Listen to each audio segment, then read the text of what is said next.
You've joined us for a deep dive today to understand exactly what's happening with the search for oil off Jamaica's coast. Yeah, fascinating stuff. We've got the latest straight from United Oil and Gas, and we're going to unpack what it really means, especially in light of a significant silence from the Jamaican government.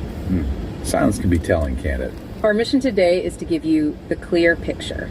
Where are we at with this exploration? What are United Oil and Gas's next moves? And what could the implications be if they actually strike black gold? The black gold rush, 21st century stuff. All right, let's dig in. So let's cut to the chase. Years of searching, the prospect of billions of barrels, all very exciting. But the official word from United Oil and Gas Run roll, please. is clear.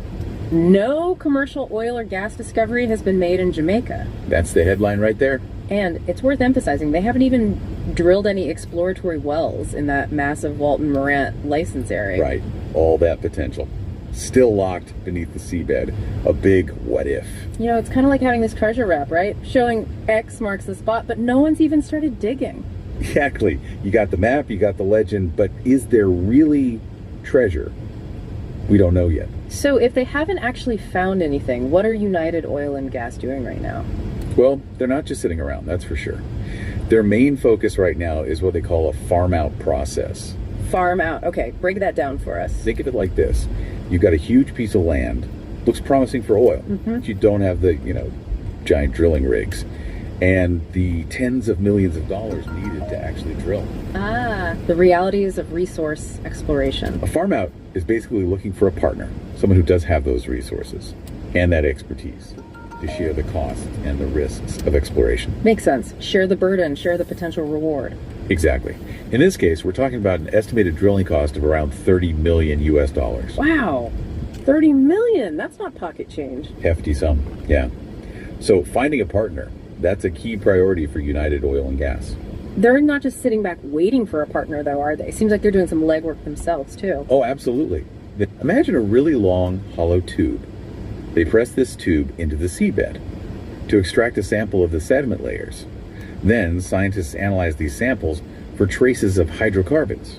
Hydrocarbons, those telltale hints of oil and gas? Exactly. It's basically a less invasive way to gather more information about what's down there before they commit to the much more expensive, much more complex process of actually drilling a well.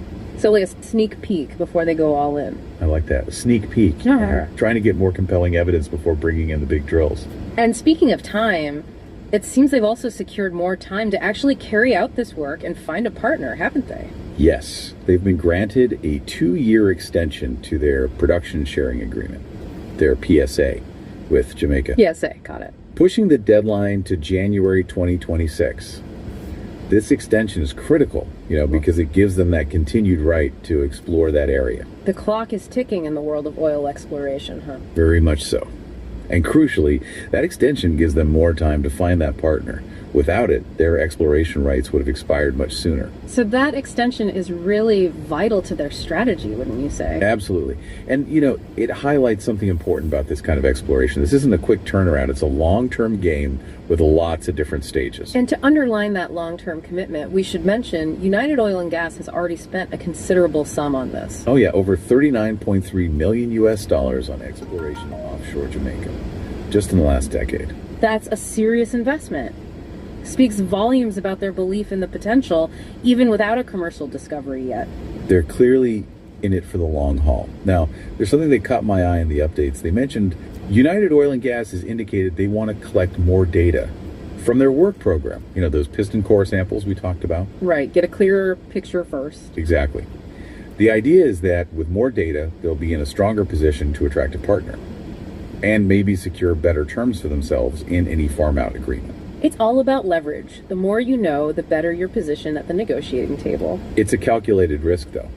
They're delaying that partner search to make their proposition more attractive down the line. A gamble, but potentially a smart one. Now, this brings us to a point you mentioned earlier, the Jamaican Prime Minister's recent budget reading. Right, his 10th annual budget presentation. And there was notably absolutely no mention of any oil discovery in Jamaica. Not a peep.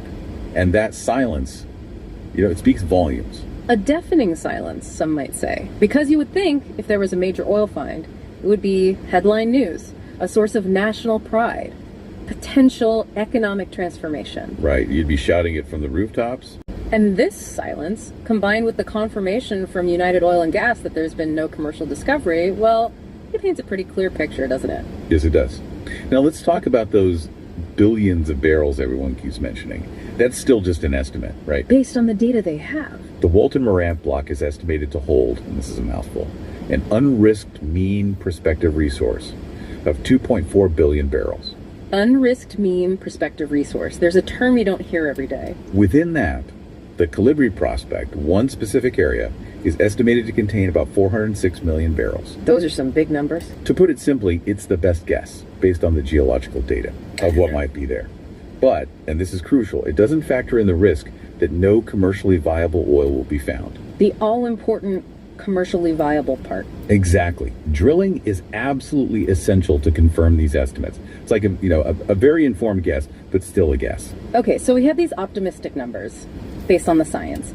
But going back to that license extension, the extra time until 2026, how does that really benefit United Oil and Gas in their strategy?